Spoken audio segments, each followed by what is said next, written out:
So thanks for taking the time here today. Apparently, this is not the first time you've been on stage together. Can you give me some context where you two have been together? Well, Ralph did a left-right convergence conference. Yeah, it came off my book last year, The Unstoppable, the Emerging Left-Right Alliance to Dismantle the Corporate State. It was featured by the Cato Institute, among others. And in the book, there are 24 areas of convergences between left and right, public opinion, some of it going operational, some already enacted. And this subject is one of them, clearly. Yeah. I mean, left-right support got the free information law through against powerful corporate and bureaucratic opposition in 1974. Now, you probably are both aware that Freedom of Information Act reform just didn't get through in the last Congress, despite being universally voted for in the House and in the Senate. First time I can remember any bills like that in some time. Any idea why that didn't happen? That particular bill, I'm not sure what grabbed it.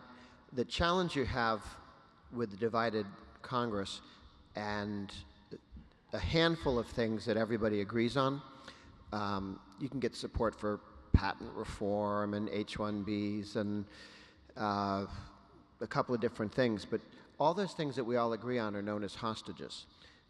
And people who are trying to pass some other piece of legislation, some boat anchor that nobody else likes, want to attach it to one of the things everyone agrees. I can imagine part of that everybody likes FOIA, or at least they all claim to, that could easily end up being hostage material. That's one reason of many why I call the Senate the graveyard of democracy. So it's maybe not the greatest legislative body in the world anymore? Yeah. So according to some estimates, I think government has something like less than 10% of the data that actually released so far, and maybe even smaller than that if you look at the amount of performance data and regulatory data, all the business records that it could put out there. What's missing right now? If you look at what should be next in terms of opening up, where do you two agree? Where might you disagree? I think we agree on full text of all contracts, grants, leaseholds, with some redaction, but not abusing that. And that's the next big step, because the summaries are not enough. That was something that Senator Obama and Senator Coburn worked on, the summaries of contracts. But you're dealing with over $500 billion a year of procurement contracts as the U.S. government outsources it itself. And that doesn't even count the natural resource leaseholds on public lands, doesn't count the categories known as grants. And unless you get the full text, you won't get the consequence, which is more academic study on it, more taxpayer involvement on it, more small business competition on it, and above all, more media on it, because the whole government contract state has very few full-time reporters on it. And the ones that do it in a pro forma way. Like today, there was a $400 million contract between the Defense Department and General Motors to manufacture tanks. Not very probative. Would you agree with that? Yeah, absolutely. But I'd also add, if the federal government pays for a study, a scientific study, that should all be available. One of the things that newspapers finally got around to doing was they would not publish the results of a poll unless the pollster made the guts of the poll available online somewhere, so that you couldn't say, my candidate's winning 50-40, full stop, and have the Washington Post print that unless they could go look at the poll and know how many people were polled and what the name of the question was, that sort of thing. Similarly, if somebody says there's a new science, government-funded science says X, okay, that's fine, but it needs to be online somewhere for critics or supporters to go look at it and say, well, it's too small a study or it's a great study. That's really important addition. In addition to the contracts, let's just talk about the consulting firms around Washington. What's the product? Let's have the whole report. Let's have the practice that consulting firms often write speeches for high government officials. They actually write the speeches under contract. Okay, well, let's have that out. Who wrote the speech? A lot of times you don't even know who's behind government statements and government speeches. So good point. You got to extend it beyond the contract to the product, including defense contracts and so on. And also to the follow-up, where you have coal or iron or oil leases on public land or gold leases on public land, there's a lot of follow-up on that. You know, a lot of government back and forth with the leaseholder, and that's got to be exposed as well. How are you guys thinking about government records of other kinds? Obviously, with the discussion about electronic media and messaging has been very much in the public discussion now, given the records keeping or lack thereof of various public officials in the last year. How much of that should be open data, and in what context?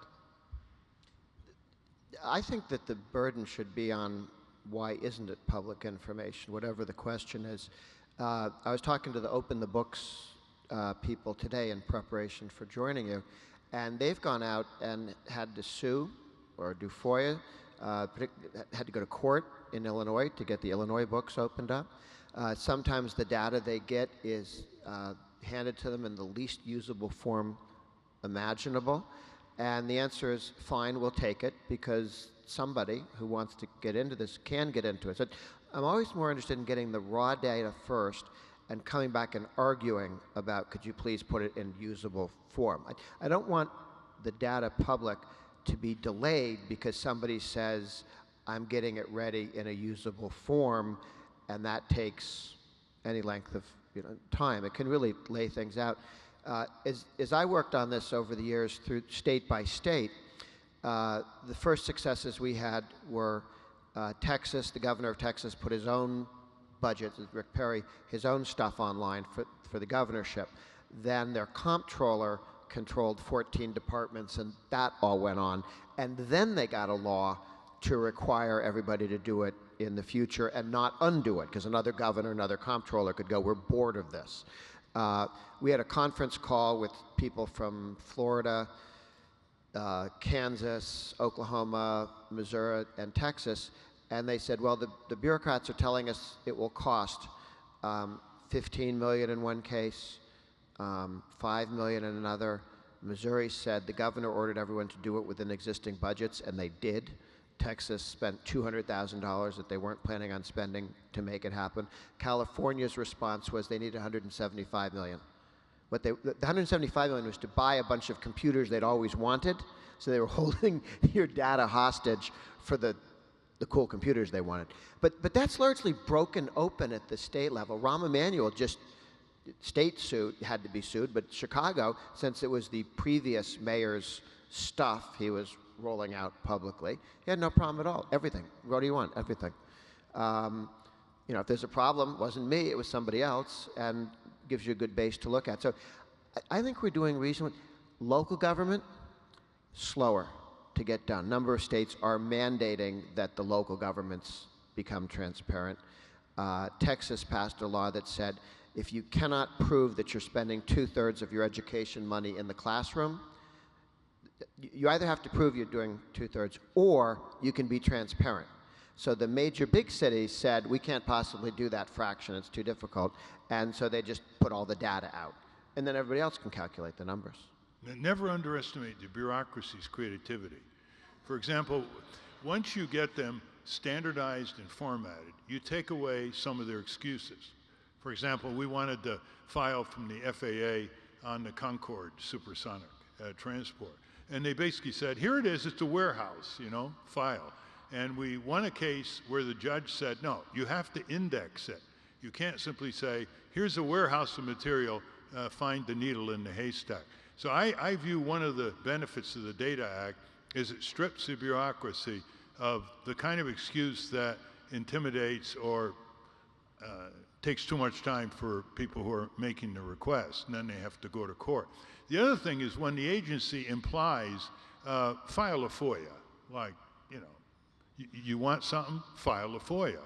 Well, a lot of people don't know how to file a FOIA. They don't know about the various exemptions.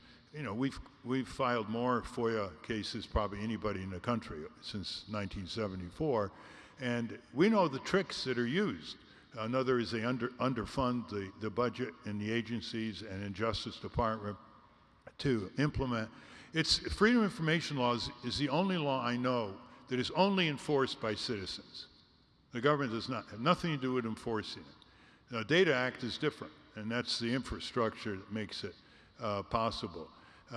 But you know, when it really comes down to why we're all here, it's to increase usage. And increasing usage is more than just having information available, and we can discuss that. But increasing usage by the citizenry. The corporate interests, organized interests, they're way ahead of the citizens in using the Free Information Act and other material. But it's the average citizen got to be very, very low barriers to entry before it becomes a tradition and a habit. So people talk a lot about the stories of weather data and GPS data in terms of reuse, because people are always looking to see what's going to happen with the weather and where am I. Lots of other data coming online now about health, environment, energy, transit. Certainly people try to figure out how to get to places. It's very compelling. But one particular dynamic has evolved around real estate. People are very interested in knowing what properties are worth and knowing how convenient they are, knowing how things have changed, what they might be plugged into. But according to the Pew Research Center's first survey of American attitudes towards real estate data, people are the least comfortable with that kind of data sharing. How do we make sense of that people want this thing but don't want to give it? I think one of the arguments you make is this is available if somebody wants to get it. You can go down to City Hall and you get all the tax data on value of the house and when it was sold and so on. Well, it's on Trulia and Zillow and the rest of the Redfin, the rest of these sites. It's there now on the phone, right? But for people who didn't know that, they do know that it is available. Somebody can get to it. So this is just democratizing it. You know, if you really wanted the data, everything that's going online was FOIable in the first place. You know, so it's not a secret that's being exposed. It's an open secret. It's information that's legally available to all citizens, but not able to find easily. You want more people to have more information quicker. Grover reminded me of something. There's got to be strong bars against the bias against paper. There's still tens of millions of people that are not online. They're never going to be online. And we always have to have these records on paper. And you can already see it now with congressional materials. More and more is exclusively going online. More and more, they raise the price of the government printing office. Things that used to be $2, $5, $10. Now you got hearings at $20, $25. You can't get printed hearings anymore from your members of Congress. When I was in Connecticut, I used to pester Senator Prescott Bush. And in fact, he said I was his greatest communicator, because I asked him for all kinds of government information. And at that time, they actually had a quota. Each member of Congress could give 100 free subscriptions to the congressional record. How do you like that? I thought I was in paper heaven with that. And now the congressional record costs $550 or more for a year. So you got to be very careful. Everyone you talk to in Washington is just completely overwhelmed by internet and interfaces and databases and electronic access. But don't forget about the paper constituency. You can use industrial hemp if you want. You don't want to cut down trees. Let's dig a bit more into this issue of openness, though. It's certainly the word of the day. People are all for it until they're not, because something's uncomfortable. In New York State a couple of years ago, a newspaper through FOIL, up there, their Freedom of Information law, got access to handgun registration data and mapped it. Now, they took it one step too far in terms of the creepiness factor. They put names and addresses in a searchable map, and that created massive upset, and the legislature changed the law in terms of saying this kind of stuff shouldn't be accessible anymore to the public. What are the limits of openness in other directions? Where do you see or anticipate the tensions coming in terms of opening up that huge corpus of data I just described? The challenge there was people didn't want it reported that they didn't have a gun in the house, because that made them targets for criminals. But which is the flip side of information, right? No, people weren't concerned that you knew they had a gun in the house. They were concerned that you knew they didn't have a gun in the house. Somebody could come and rob them more easily. It's a good question. I don't know how many things where it's the failure to be reported that embarrasses people. It's a privacy versus openness. You know, it's the old controversy. And privacy is going to come to the forefront more and more as the data becomes more name-specific and more micro. But even with that, now that I think over time this shifts because people who are on Facebook telling all their secrets to the world, and every once in a while somebody embarrasses themselves or doesn't get a job at age 25 because of something they did at age 17 or wrote about themselves or pictures they took.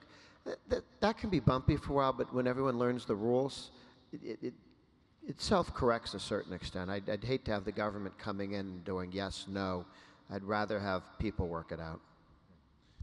Don't put it on Facebook if you don't want the world to see it. The other analog to this is when corporations break it down for commercial purposes, the data, as they have done for years now. And what kind of, if you have restrictions protecting privacy on government, what are the restrictions protecting privacy when the companies download this and break it up into different commercial packages? You know, there are people like the former head of Sun Microsoft who said, privacy, forget about it, it's over. But we can't forget about it. Invasion of the self was considered a constitutional right back in the 1890s by later Justice Brandeis in a famous article with a co-author in the Harvard Law Review. This is not a luxurious right. It's essential to people feeling that they can speak out and stand up and do the things that free people can do without having collateral attacks on things that are not relevant to what they're saying or doing, but can be very damaging. Disinfectant's quite painful, to use Brandeis's famous quote. If you apply it in the right direction, it can be a way to hold the power to account. If you apply it to the powerless, then it's problematic. It seems like we're about to maybe head into some criminal justice reform. So people are interested in opening up data. The Obama administration has an open police data initiative. There's left and right seems to agree that there need to be some reform of prisons. But it perhaps also seems like if the people come out of these prisons, they'll be subject to a great deal of data collection about them. How much of that data should be open to the public? Other countries are, deciding to put data about their, say, sex offenders onto a map, or to say people should be tracked and that data should be shared. Like, how should we be thinking about this in this country? Yeah, I work with Right on Crime, which is a group of conservatives that are in the process of rethinking how many people you need in prison for how long to keep crime down rather than up. And technology makes a lot of things possible to not spend as much money incarcerating as many people and still have the crime rates falling. And there's a movement, the expungement movement. At what point does what happened did at 15, which went into a file, disappear? Is there something where after X number of years it shouldn't be on your record? I think it's an interesting discussion. I don't know, if it's there once and then 10 years later it goes away, somebody can still get it. What you are finding is something that makes it difficult for people to use that information. 1950s, 5% of American careers, jobs, required a license, like doctor, lawyer. Today it's about 30%. The people who do your nails, the people who do your hair, the interior decorators get a license in some states. And one of the first things they do when we're going to have a license, we're going to make ourselves exclusive, we're going to set up monopoly rents for us. They don't say that last part out loud. And one of the first thing they do is no PUFTAs, no criminals, okay? You can't have criminals, and no felons.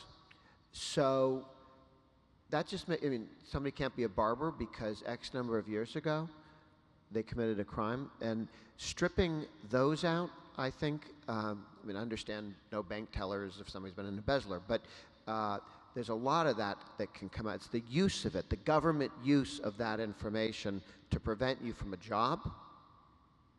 That we're actually getting legislation. Texas is taking a lead on that. But this extends, Alec, extends what Grover has just said. It's euphemistically called in the law enforcement world as collateral consequences. That is, you're an ex-felon, you serve your time, you pay your debt to society, you get out, and then you're extrajudicially punished in hundreds and thousands of ways in all kinds of statutes and regulations. And so an ex-felon wants to reintegrate himself or herself into society, and first thing they tell him in quite a few states, you can't vote. And then, oh, I can't vote. All right. And then he goes try to apply for public housing. Oh, sorry, you got a criminal record. Or he tries to get a student loan. Oh, sorry, you got a record. Or to try to get a job, like Grover was pointing out. The rationale for some of these occupational cartels is to say, well, we're barring criminals. You know, we don't want criminals. You know, We want criminals out robbing people, not driving cars. Right. So there's a real movement here, fortunately, to get rid of these laws. A lot of stuff is going on in legislatures all over the country, in the voting area and other areas.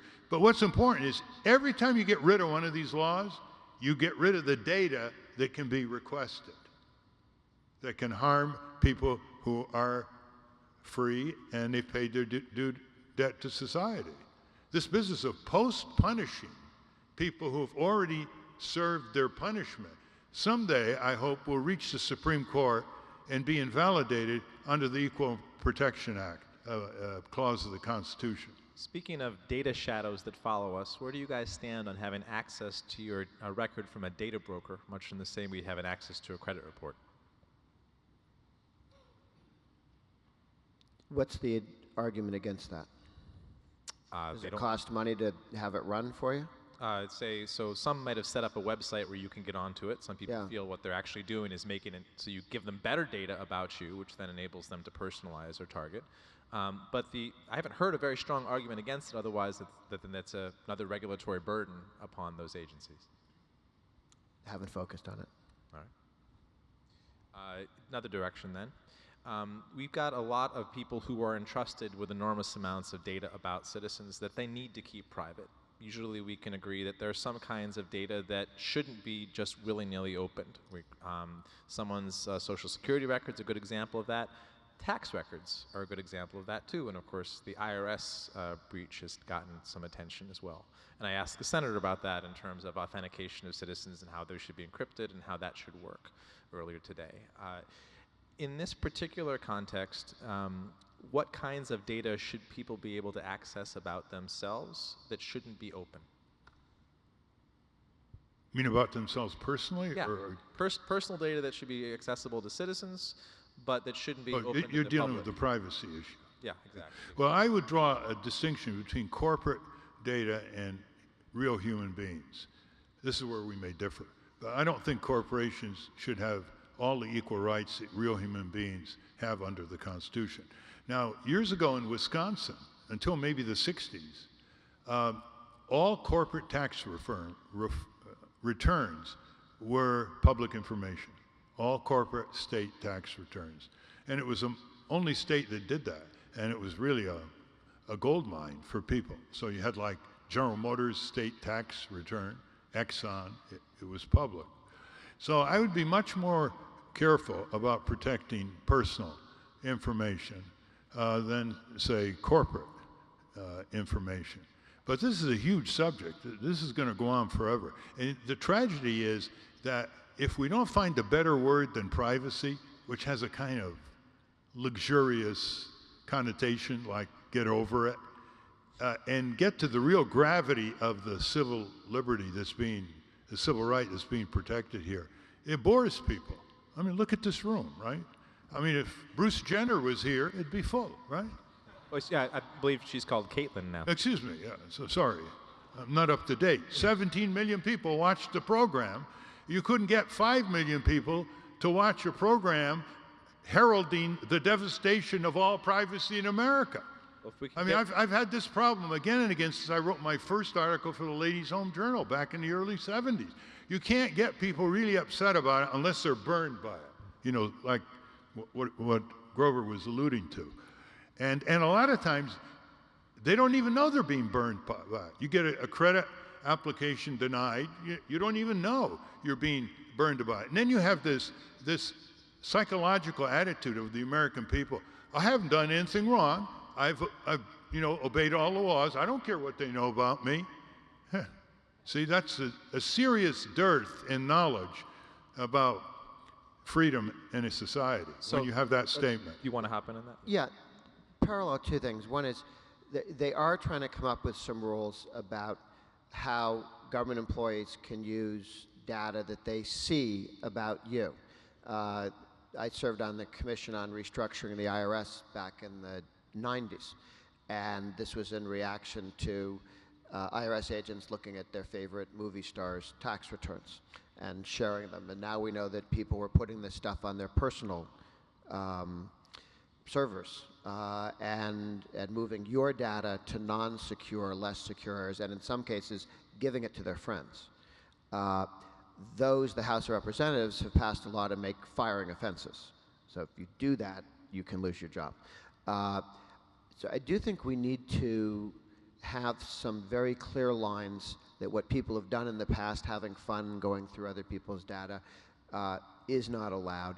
And you can now have computer stuff that tracks who is appropriately looking. If you're a hospital and somebody looks at one of your patient's files and didn't have the authority to, I mean, doctors often share this stuff because, oh, look at this is interesting. But people also look up, my brother runs a company that does this sort of thing. People look up the health histories of women they're going to date, and flipping through that kind of information, and or ex-wives and ex-husbands and things like that. So those companies are hiring firms that can check all of their employees going through the data and find where somebody's not where they're supposed to be by setting up patterns and so on. So companies are trying to work hard on the privacy issue. And hospitals, it's difficult because you do want the next doctor who hops in to be able to know what he's joining if you're trying to put somebody back together in one piece. And yet somehow there needs to be policeable lines. Two other points on your thing. One is, to what extent should your private information be proprietary? Corporations have all kinds of proprietary data. So if you give Facebook your personal inventory free, and Facebook then turns around and sells data to advertisers and makes a ton of money, there's something wrong with that. There's something wrong with personal information, even if it's voluntarily given. People have got to have a proprietary right in order to start slowing down what is really a runaway train. I mean, it's really incredible what's happening. And we haven't even talked about the hacking, which seems to be outpacing the defense against hacking by the week. Well, this is, brings up the question I posed earlier about encryption, too. What should we be allowed to protect and in what context? There's some major differences of opinion in the administration, the law enforcement community, and the civil liberties community about what should be encrypted and what standard. That's been going on for 30-odd years. That could occupy another panel, in fact. I'm for hard encryption. Okay. We had this argument a long time ago where the FBI wanted to ban encryption in American software, even though there are 19 countries that did hard encryption, including countries that aren't our friends. Okay, so it's not like the bad guys couldn't get it. And I testified on the subject. I said, explain to me why you want to ban Americans from encrypting so that the FBI can look at Americans. Oh no, it's because we're hoping that Saddam Hussein will buy American poorly encrypted stuff and not stuff from the Russians or the Swiss or something. I said, really? That was the plan? I think they just wanted to read our stuff. It didn't make any sense at all. And they wanted a backdoor key to everybody's. So one of the things I hear out in Silicon Valley, where usually the technology is a couple years ahead of the policy debates here, is that collection is a certainty in all these different contexts. The huge explosion of sensors, of so-called smart cities, smart everything, smart homes around energy. So data use is what we should be talking about, and potential risks or harms, how things filter down. So the use of court records in New York City's housing courts to then create blacklists of tenants that the different building owners are using, which they're trying to kind of prevent them from doing, but it's happening. That's one example of harms. You can think of others. What should we be thinking about down the line? You look at redlining around mortgages in the last century.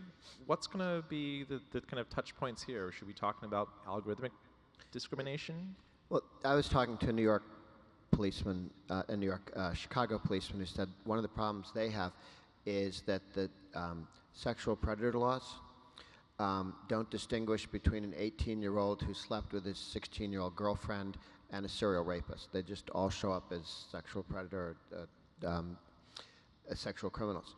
And perhaps one of the things, if you're going to have that amount of stuff, you know, 1 through 10, something so that you don't have scare people to death that there's one on every block, and come up with usable data, as opposed to, well, I passed a law that said I'm against sexual predators and I don't have to think about it anymore, which causes all sorts of problems because you get hit with that and you can't live within so many blocks of a church, a school, and in a city you can't live anywhere.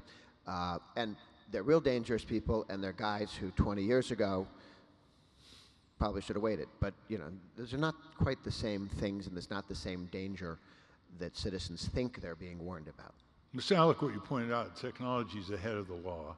And although, they can prosecute and have prosecuted occasionally freelance computer hackers, most of the activity that goes on is not under the civil and criminal law. They're just, how many times have you seen fines or criminal prosecutions? These companies that violate, and all they say is, oh, I'm sorry, they violated millions of people's privacy. You can see these apologies coming from Facebook and others. But there's no range of the civil and criminal law. And I'm not just talking about state action against these people. I'm talking about civil action in the hands, say, of the tort system, in the hands of people.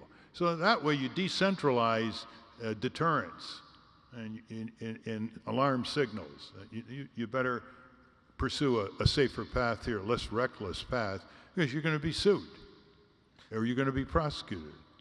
Let's talk about disclosure a little bit, because a lot of what the Data Act leads to is disclosure of spending, right? Just in the same way you think about budgeting being disclosed before it's voted upon, or bills being disclosed. Consumer data might be quite relevant. The Consumer Product Safety Commission discloses this data pretty well, as it turns out.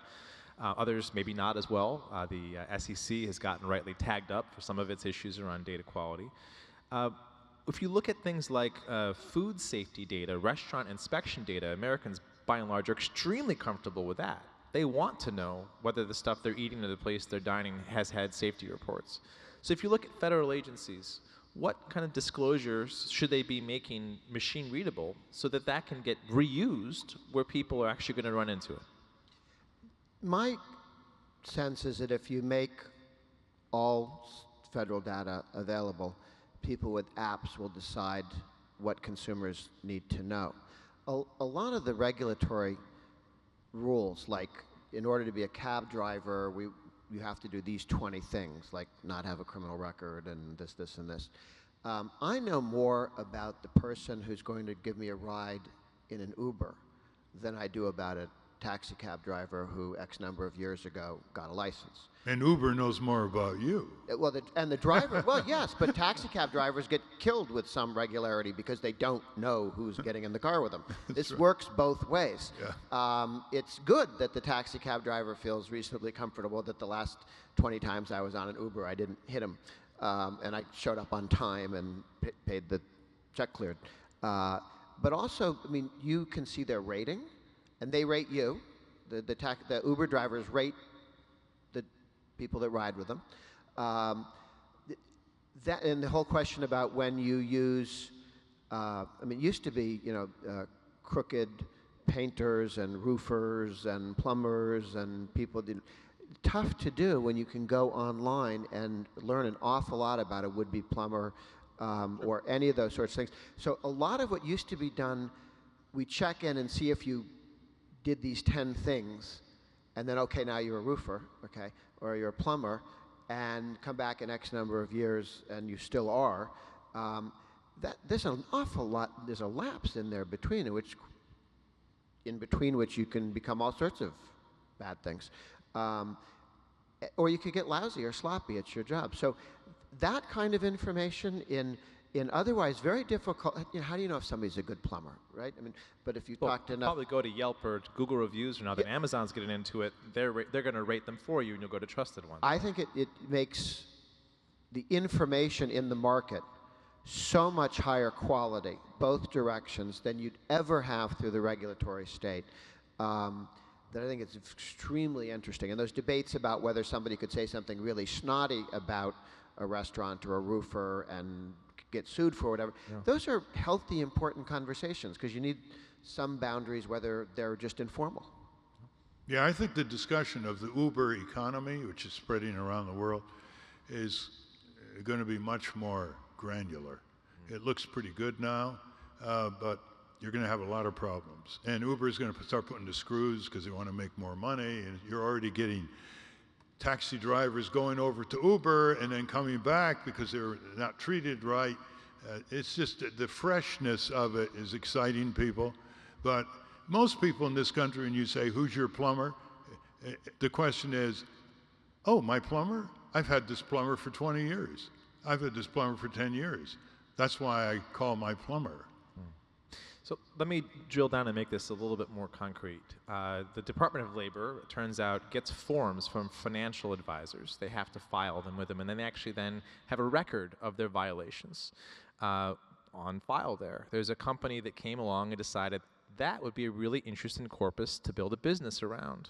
So they got a ton of that data, and then they published it online, and now there's a machine-readable directory of hundreds of thousands of financial advisors with their names in a very searchable form and with information about the violations that they've made.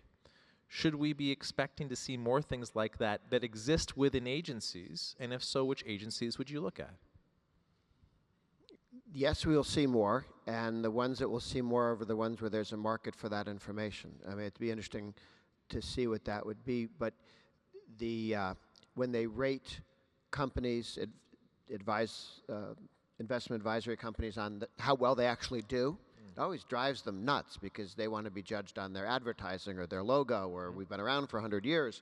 Like that guy Parker, the Maryland wine taster, who completely upended how wines in Europe get chosen, because he actually did it by taste rather than how long you've been in the business. The guy had been around for 200 years, was really good, and the guy who showed up 30 years ago couldn't be any good yet, according to their ranking. And he completely upended it. And now there are other guys competing with Parker who have a slightly different palate. I think competing rankings help keep the rankings honest. Okay, let's take that one step further. We've all heard this phrase, cognitive dissonance. So what is the absorptive capacity of a normal human being who cannot have more than 24 hours a day with all this data, all this material, all this information overload? What's the reaction going to be? It could be a complete turnoff. Like they can say to the world of data, I can't figure all this out. There are too many choices. There are too many data sets. Take me, I'm yours. Okay? That's the next step. When you talk with the techno-twits on data, all they talk about is producing it and distributing it, and then the psychologists are going to have to take over. This is a very serious problem of overload. I see it now, even in the old days with Consumer Reports, which was a magazine. Oh, they'll have to go through and analyze all these different mattresses and air conditioning systems and so on. So what is going to be the next step? It's going to be trust. We're going to be back to trust. What logo, what brand name, what human being do you trust? I don't have time for all this stuff to figure out which life insurance policy is better, or which auto insurance policy, or which credit offering is better.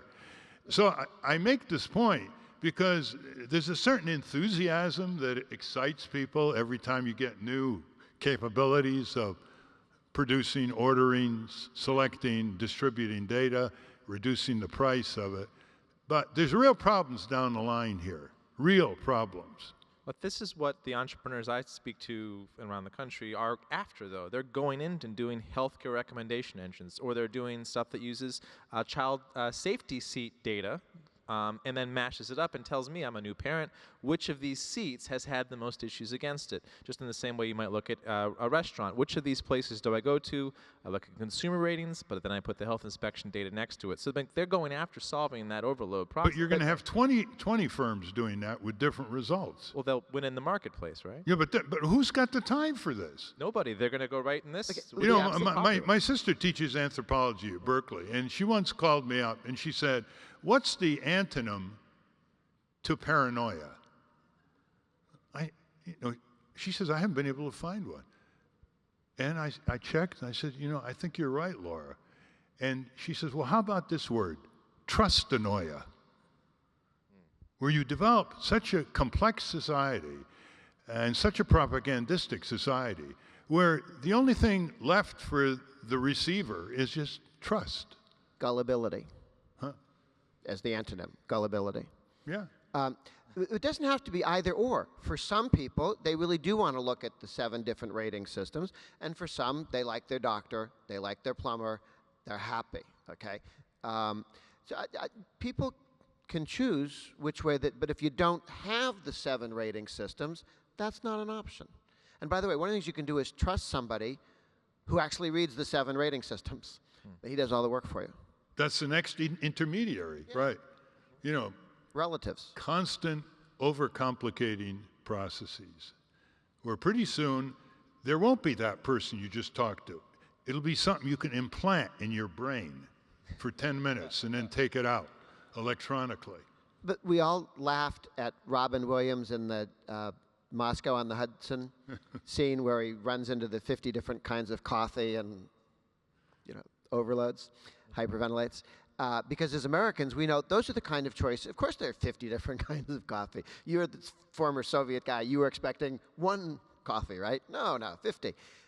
We got used to 50. We'll get used to some of this other stuff, or at least our kids will, and they can explain it to us. Except there's only 24 hours in a day, only 2 ears and 2 eyes, unless you know something I don't know.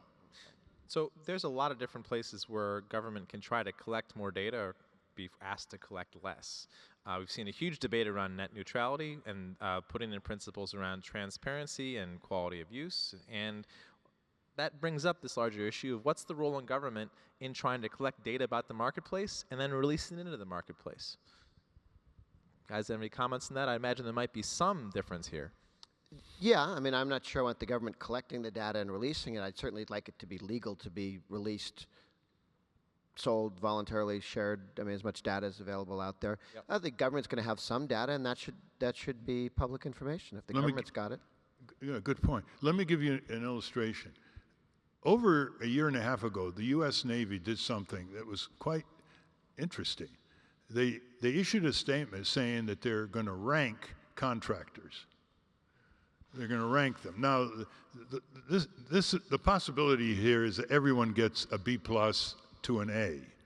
So it's not that much of a ranking. But that's an interesting concept. And we wrote to 20 government agencies and departments and said, what do you think of this Navy idea in terms of your own contracting out? Because more and more, that's what these agencies and government do.